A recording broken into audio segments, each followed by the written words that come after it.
And now it's your turn to get free advice from the dentist. Dr. Mark Hyman is here to answer your questions about your family's teeth.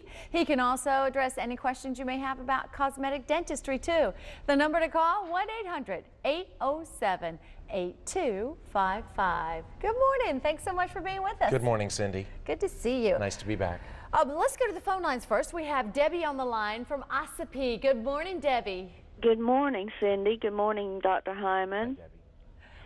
Okay, I've been taking medications for different problems that causes my mouth to stay dry all the time, and I've got so many cavities that would it be better for me just to get those teeth pulled and get dentures, or would it be better to try to save the teeth? I've lost so many already.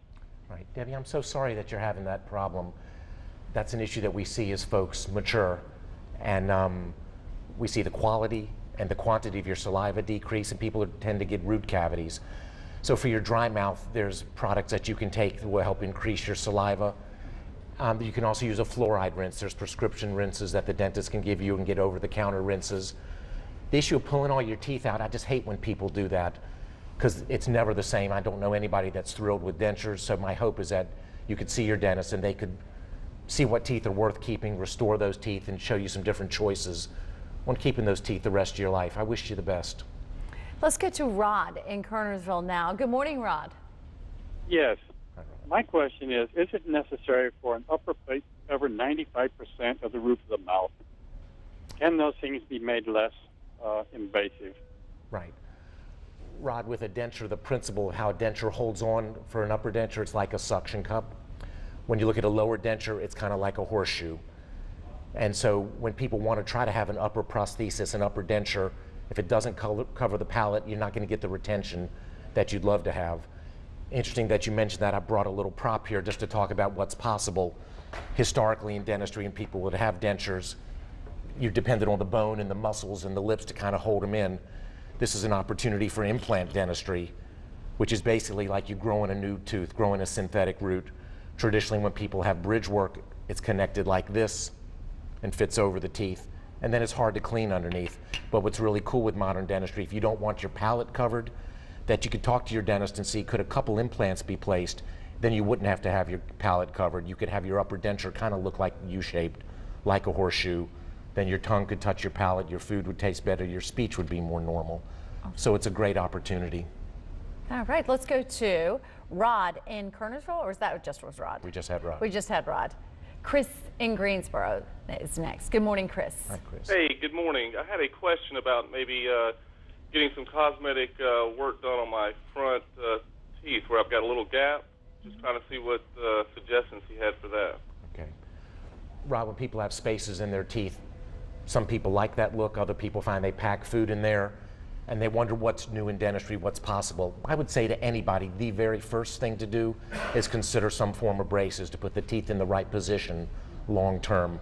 That is the best long-lasting solution.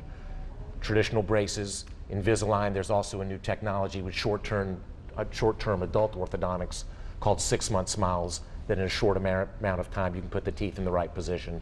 You can also do cosmetic bonding with the plastic fillings. That'll close a space. The fact is the bonding will just last usually 3 to 5 years, and it'll be stained from coffee and tea and red wine. So one of the wonderful things in dentistry today is cosmetic veneers, where you take about a thumbnail thickness of ceramic and bond that onto the front of the teeth to close spaces. So in my mind, there's kind of good, better, best. It really depends what's appropriate for you, what your budget is, and what your goals are for your health and your smile, but a lot of good choices. Let's go to Carol in Greensboro now. Good morning, Carol. Good morning. I have a question for Dr. Hyman. What would you do? How do you treat TMJ in a patient?